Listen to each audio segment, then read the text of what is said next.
Good morning, and welcome to our sitting. And I appreciate very much the chats, and some names are familiar with me from a long time ago and for a long time, and I'm happy to see you. And some of you, I'm getting familiar with your names because you keep reappearing on the chat, and I appreciate so much your return and sharing this with you. And anybody who's new here today, welcome to not only to this meditation, this sitting, this YouTube channel. Welcome also to this community of people who now have joined together to sit each day this way. So I want to say a little bit about meditation, and that is meditation, mindfulness meditation, is well worth doing. It's, I think, one of the great things a person can do in a human life is to really cultivate the capacity for clear awareness, stable presence, and insight into this world in a deeper way. And and most things, maybe all things that are worthwhile doing, it's nice to consider preparing yourself for it. That it's useful to get into some kind of be ready, or to transition into doing it. And so the beginning of a session of meditation, I instruct things like you take a deep breath, feel your body. All those are can be seen as the preparations for abiding in awareness, abiding in mindfulness. And to do that in a little bit of an intentional way at the beginning, maybe almost like a ritual, but as a preparation, as a gathering together, bringing oneself here and transitioning from life as it usually has been to being here. And part of meditation is this unification, this gathering together of ourselves so we can start becoming increasingly whole. And this gathering together begins with this preparation that we do. And there are two things, preparations with the body and preparations with the mind. With the body, it's really helpful to have a stable presence. And I like the idea that we are kind of that metaphor of ourselves as a pyramid. And if you put a pyramid upside down on its pointed top on the ground, it'll fall over. It's not very stable. But if you put it with the base at the bottom, it can be very stable. And so to have our body be, the full body, be the stable foundation for everything else. To feel our body and to feel our emotions within our body. And then it's a lot easier to be in right balance between the body, the emotions, and the thoughts that we have. But if we emphasize thinking, then we're kind of like upside down, and we tend to be much more unstable.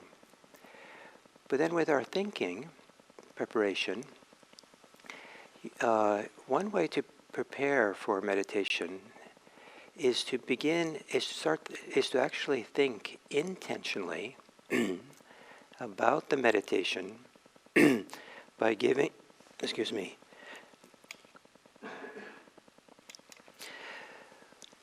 to think about the meditation by giving yourself, in your mind's thinking, instructions for this preparation.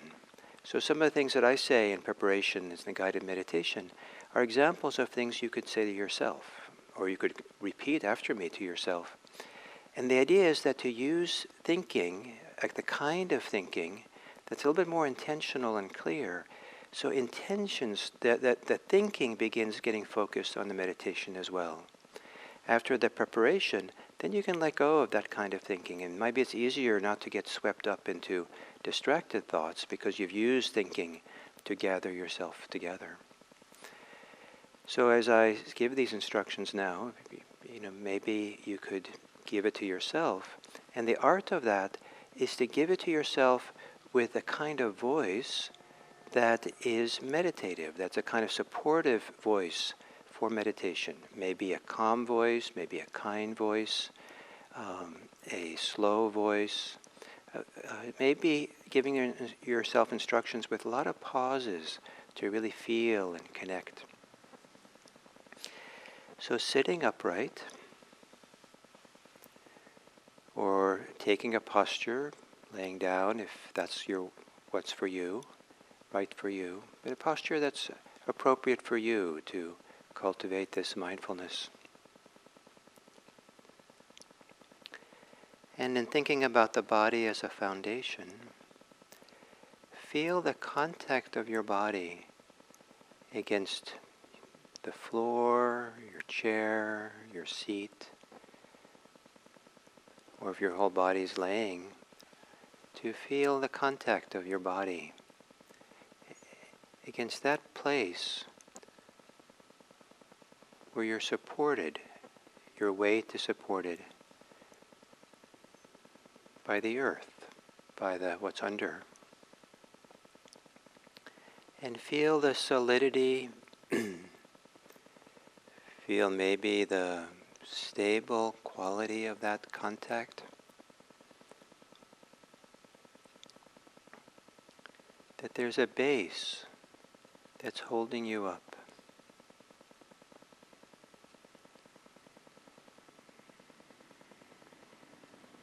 And if you're sitting upright, then the lower part of your body is the base for the upper part. And perhaps you can feel your legs, your pelvic area, your waist, and how that holds you upright. Or if you're laying down, perhaps your whole back of your body, back, rib cage, and spine.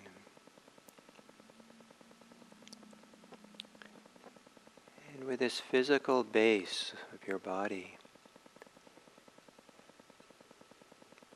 relax your belly, soften into that base. And as you relax the belly, let the belly be a support for what is above it. So the weight of your upper torso or your front rib cage is received by what's underneath or below.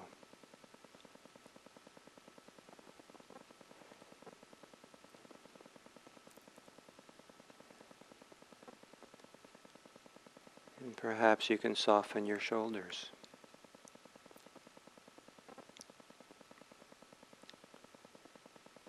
Relaxing the shoulders, trusting that your shoulders and your uppermost torso is supported.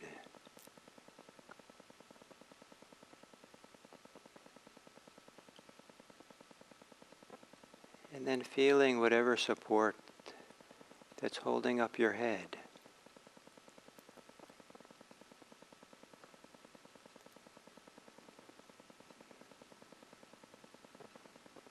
Feeling support, relax the head, relax the face, soften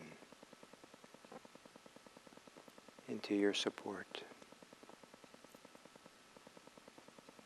And perhaps a global awareness of your body. In whatever way now you feel your whole body. And within that body, whatever sense of stability or calm you might feel.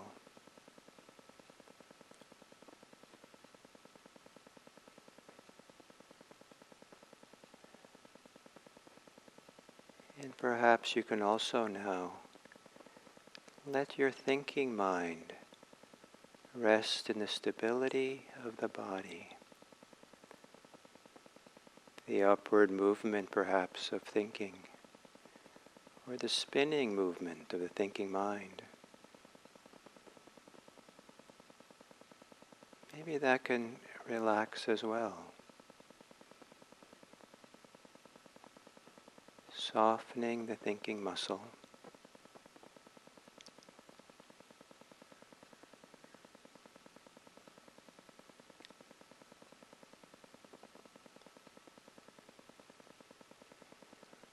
Perhaps quieting your thinking rather than letting go of thought.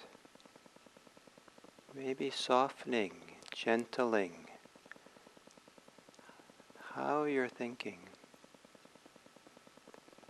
And gently and quietly think about the whole body and how the whole body is the container or the field for breathing.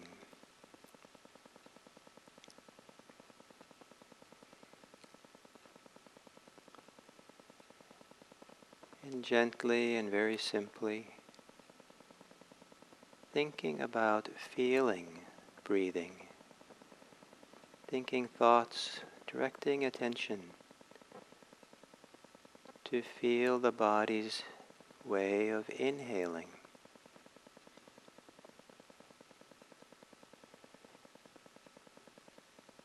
Gentle thoughts to now feeling the body's experience of exhaling.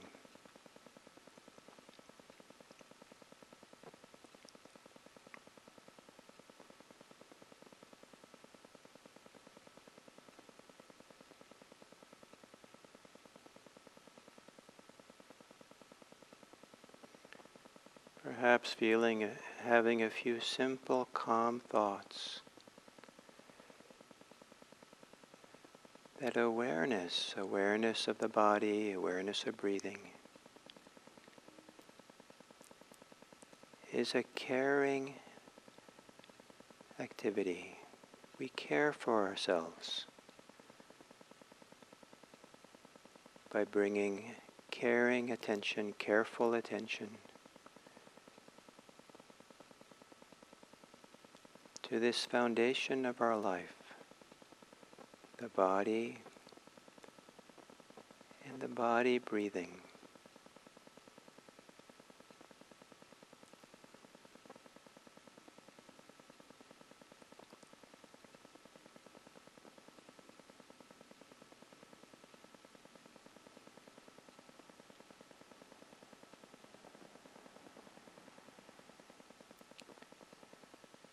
Letting there be longer and longer pauses in your thinking. And in the pauses, to feel, sense the way in which breathing influences the body, the way the movements of breathing ripple through the body.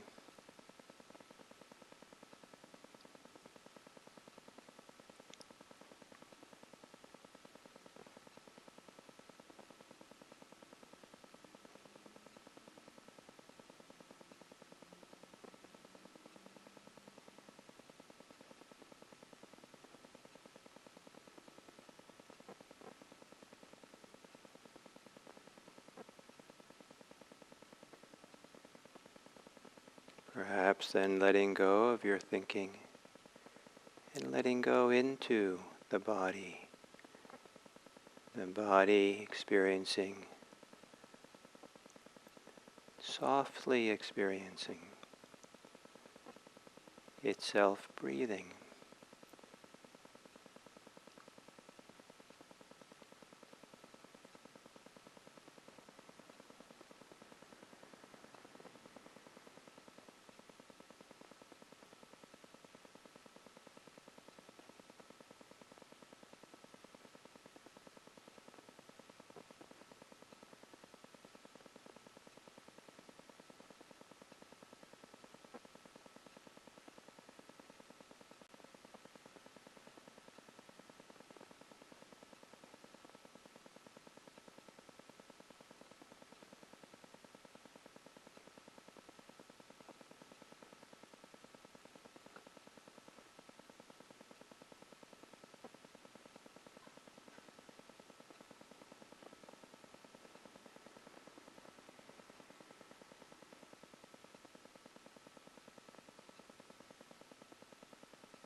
letting go of your thinking just enough so you can feel the foundation, the support of your body.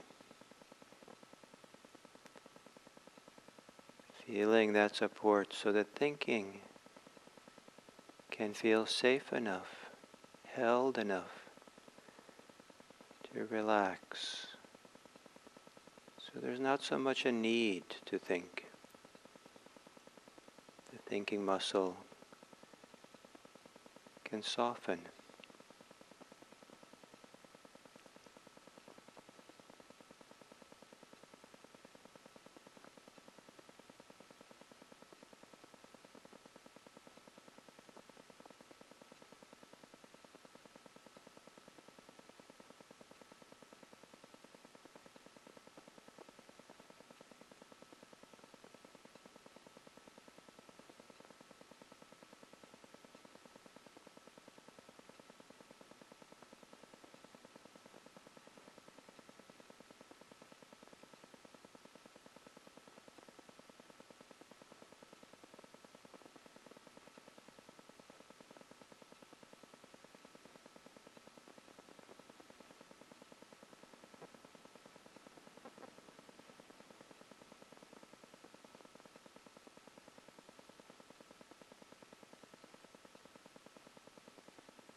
And then as we come to the end of this sitting, to once again take a few moments to feel globally your body in whatever way that is for you, whatever way is available.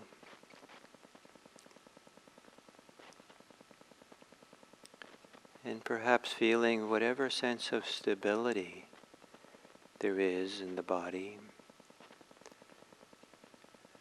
stable connection with your seat, with what holds your body up from gravity.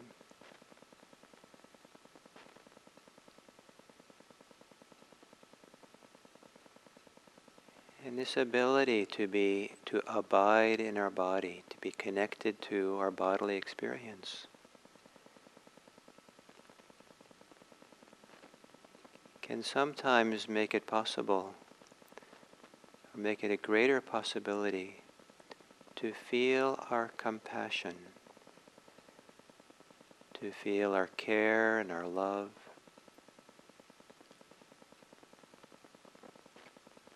to have a greater sense of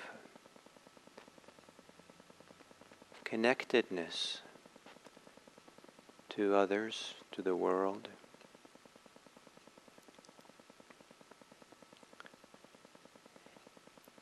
And to allow whatever subtleness, calm you've had through meditation, to help you feel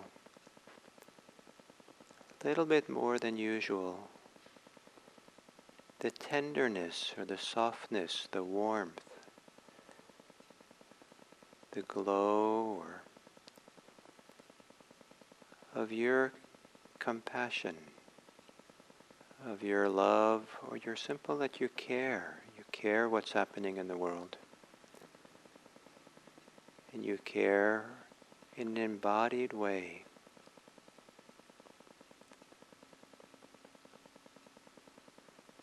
Perhaps it's a kind of energy or sensations in the heart area. Many ways of experiencing care.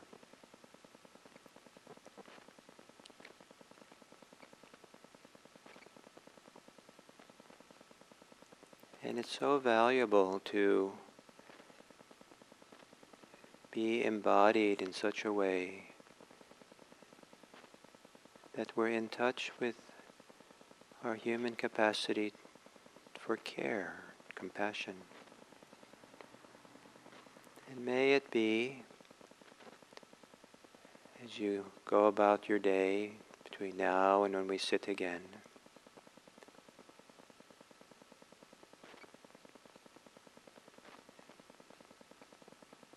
that your compassion and care, your love, is a support for you. It's a foundation for you to rest in, to open to trust. And through you, that your compassion also cares for others in the world. That you include the whole world in your circle of care.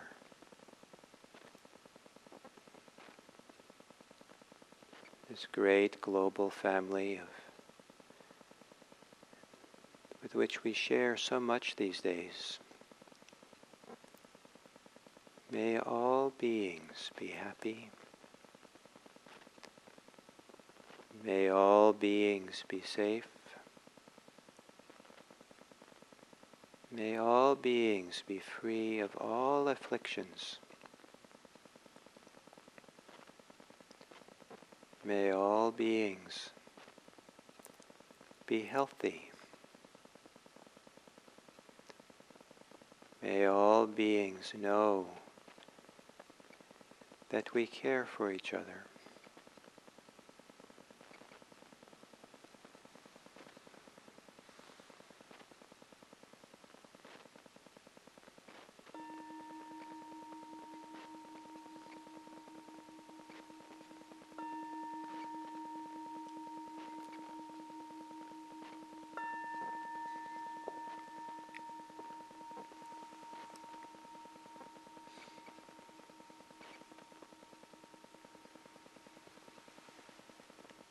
Thank you.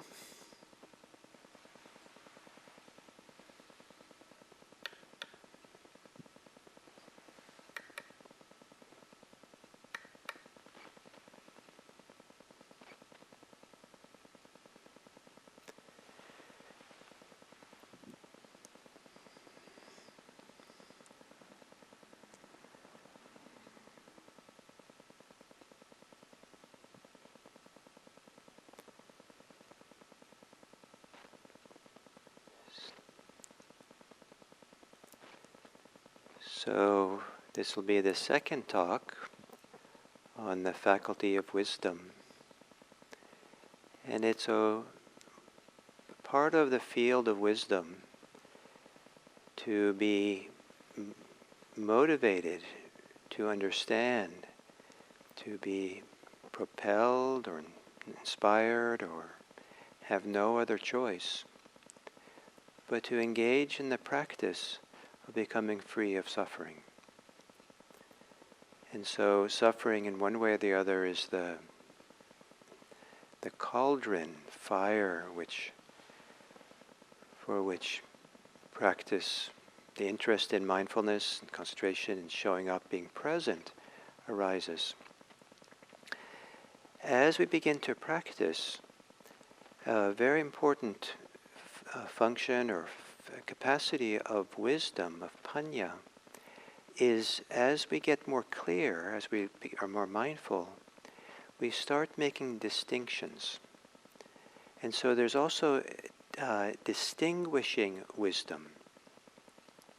This is not a wisdom that's so sophisticated, but it's the wisdom that arises out of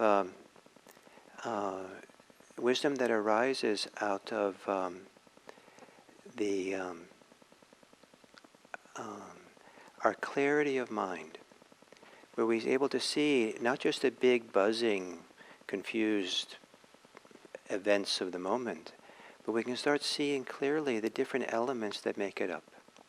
So, for example, if I'm sitting, practicing, or just being, and I feel terrible, I guess that's terrible if I'm feeling terrible.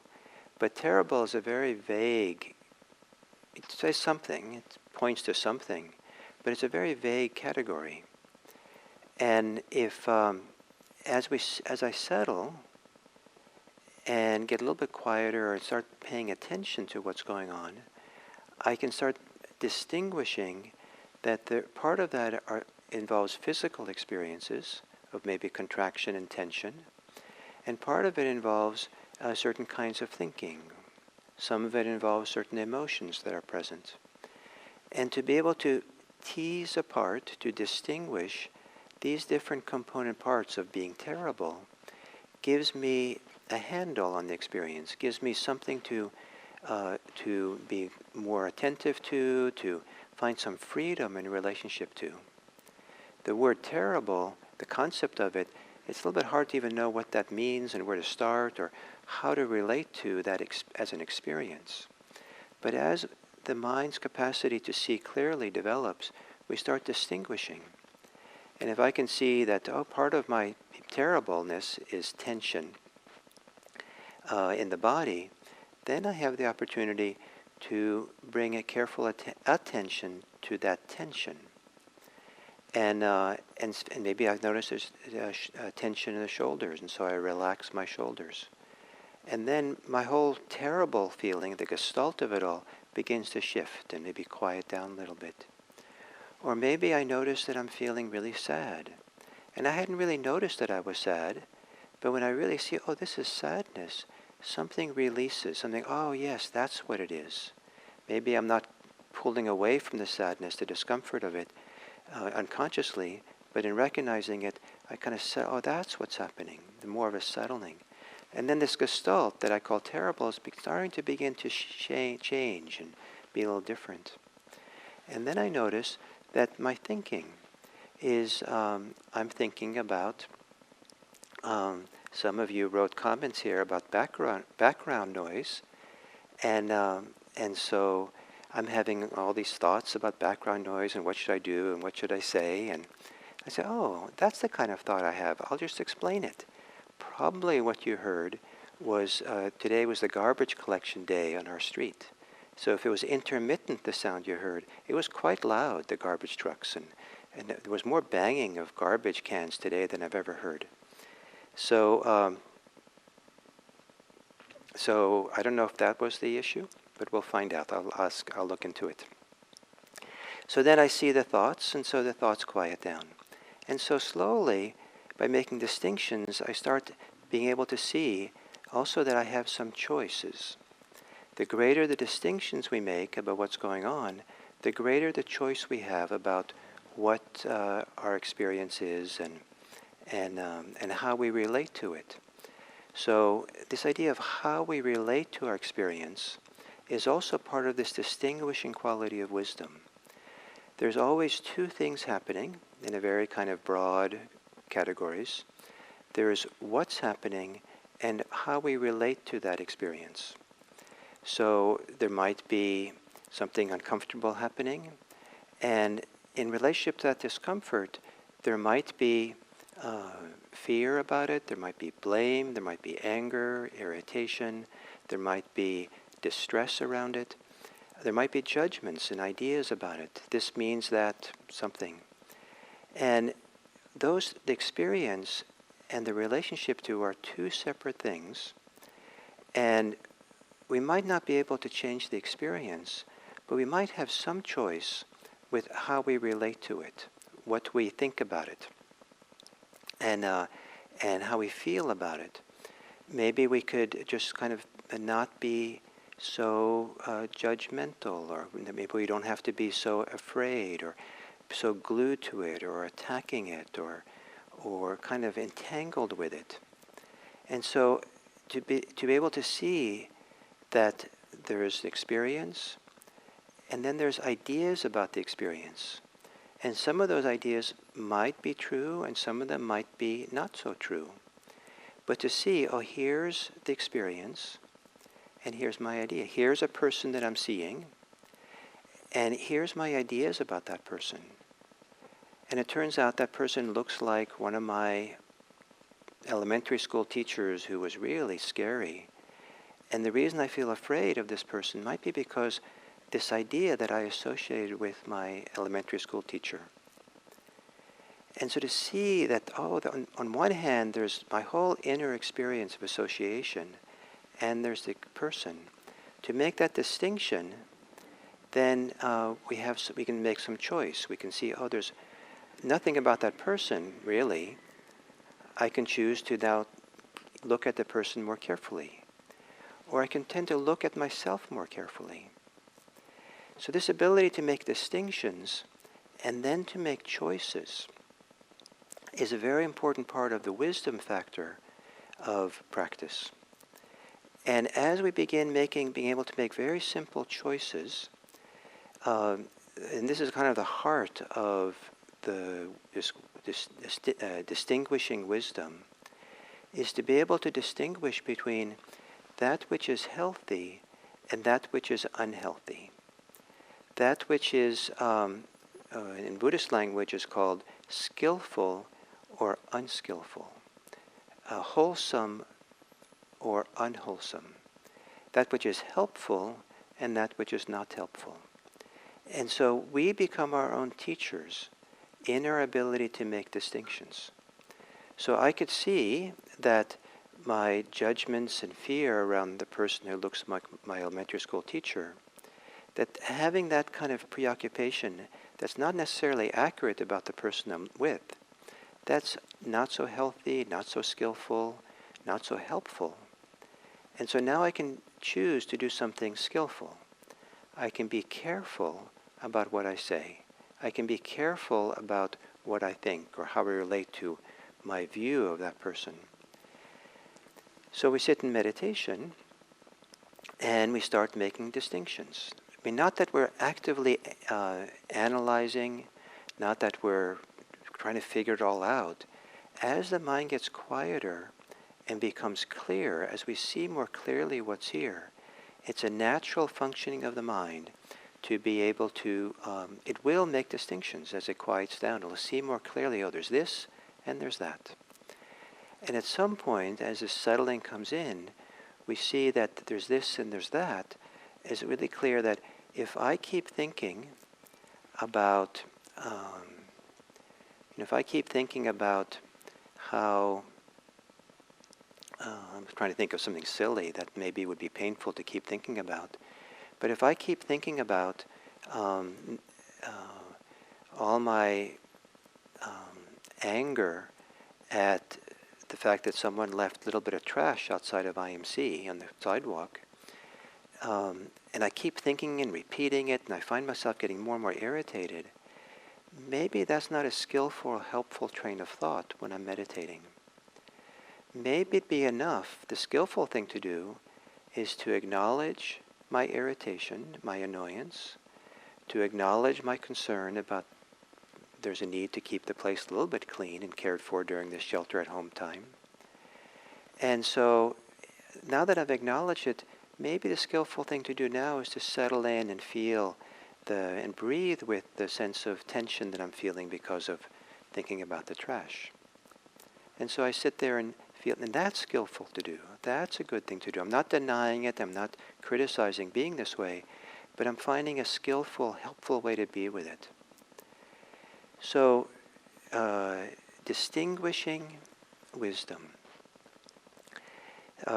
Recognizing that there's almost like a natural capacity, independent of doing a lot of analysis thinking. Maybe a little bit is used sometimes, but this wonderful capacity to distinguish also relates to how we do the distinguishing. If we keep distinguishing, keep seeing distinctions, and it makes us tense and makes us agitated, then it's not so skillful to keep doing it. Maybe we need to find a calmer way to do it, or wait, this is not the time to do it. Maybe that'll come later. Or maybe we can find a way to very gently to make distinctions that help us become more settled and calm and more quiet. And I'll end with this. One of the distinctions that are possible to make is distinguish between different ways of thinking, different tones of voice in which to think, different speeds in which to think, different colors in which to think, different images with which to settle into if we think a lot with images. So rather than it's either or with thinking, it's possible to begin thinking in wiser ways or more supportive ways for meditation. So we make the distinction between ways in which we think, and if we can choose ways that help us be more settled and become more clear, and help the clarity make even further supported distinctions, then we're riding and being supported by our capacity for wisdom. So if you can, so that's for today, and because this distinguishing wisdom thing can seem to be very intellectual or something, remember that we're talking about a form of wisdom that really follows on the foundation of our body, our being grounded, and on our faith, our energy, our mindfulness, and our concentration. So don't be in a hurry to do distinguishing wisdom. Just use what's available that's supportive for you. May distinguishing wisdom support you and all beings. Thank you very much.